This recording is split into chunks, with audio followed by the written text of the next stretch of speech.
न्यून प्रणाम। राम राम। हम आपको माघ मास शुक्ल पक्ष जया एकादशी व्रत कथा बताने जा रहे हैं। धर्मराज युधिष्ठिर बोले, हे भगवान, आपने माघ मास के कृष्ण पक्ष की सटतिला एकादशी का अध्ययन सुंदर वर्ण किया। आप स्वदेज, अंडज, उद्दज और जरायु चारों प्रकार के जीवों के उत्पादन, पालन और नाश करने वाले हैं।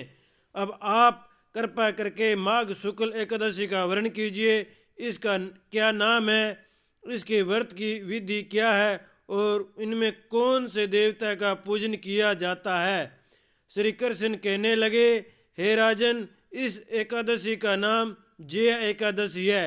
इसका व्रत करने से मनुष्य ब्रह्म हत्या आदि पापों से छूटकर मोक्ष को प्राप्त होता है तथा अनेक प्रकार से भूत पिचास आदि योनियों से मुक्त हो जाता है। इस व्रत को विधि पूर्वक करना चाहिए। अब मैं तुम्हें पद्म पुराण में वर्णित एक महिमा की कथा सुनाता हूँ। देवराज इंद्र स्वर्ग में राज करते थे और अन्य सब देवगण सुख पूर्वक स्वर्ग में रहते थे। एक समय इंद्र अपनी इच्छा अनुसार नंदन वन में अप्सराओं के साथ विहार कर रहे थे और गंधर्व गान कर रहे थे। उन गंधर्वों से प्रसिद्ध पुष्पदंत तथा उसकी कन्या पुष्पवंती, चित्रसेन तथा उनकी स्त्री मालिनी भी उपस्थित थे।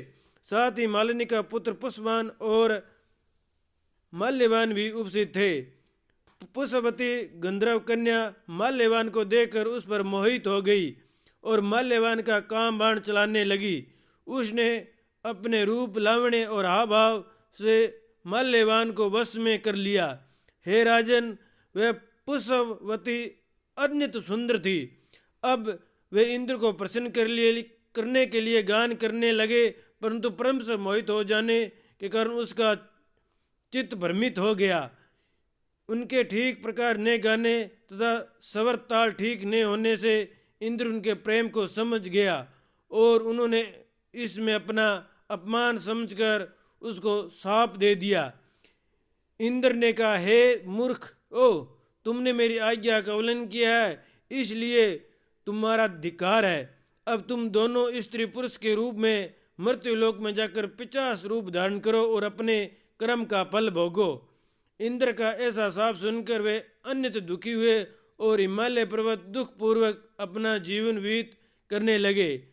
उन्हें गंध, रस तथा स्पर्श आदि का कुछ भी ज्ञान नहीं था। वहाँ उनको महान दुख मिल रहे थे। उन्होंने एक क्षण के लिए भी निंद्रा नहीं आती थी। उस जगह अंत शीत था, उसे उनके रोंगटे खड़े रहते और मारे शीत के दांत बजते रहते। एक दिन पिशाच ने अपनी स्त्री से कहा कि पिछले जन्म में हमने कौन से पाप किए जिसको हमके दुखमय 50 योनि प्राप्त हुई। इस 50 योनि से तो नरक के दुख सहना ही उत्तम है। अंत हमें अब किसी प्रकार का पाप नहीं करना चाहिए। इस प्रकार विचार करते हुए वे अपने दिन व्यतीत कर रहे थे। देव योग से तभी माघ मास में शुक्ल पक्ष की जया नामक एकादशी आई। उस दिन उन्हें कुछ भी भोजन नहीं किया और न ही कोई पाप कर्म किया। केवल फल फूल खाकर ही दिन व्यतीत किया और सायंकाल के समय महान दुख से पिंपल के वृक्ष के नीचे बैठ गए। उस समय सूर्य भगवान अस्त हो रहे थे। उस रात को अंत ठंड थी, इस कारण वे दोनों शीत के कारण मारे गए। अति दुखित होकर मृतक के समान आपस में चिपटे हुए पड़े रहे। उस रात्रि को उनको निंद्रा भी नहीं आई। हे राजन, जया एकादशी के उपवास और रात्रि के जागरण से दूसरे दिन प्रभाव होते ही उनका पिचोस यानी से शरीर छूट गया।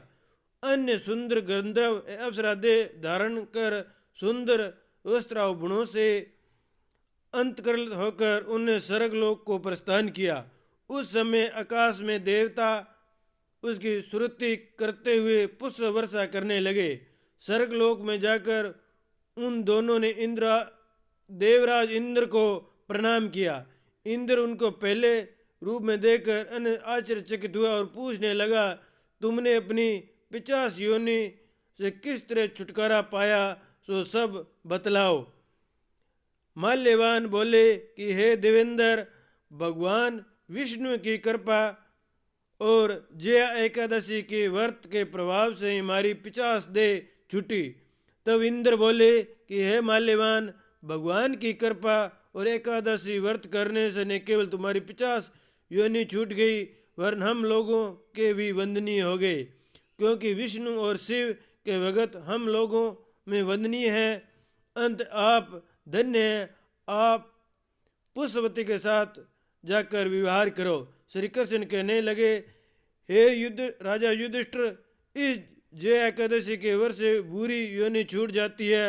जिस मनुष्य ने इस एकादशी का व्रत किया, उन्होंने मानो सब यक्ष जप दान आदि कर लिए। जो मनुष्य जय एकादशी का व्रत करते हैं, वे अब से 1000 वर्ष तक स्वर्ग में वास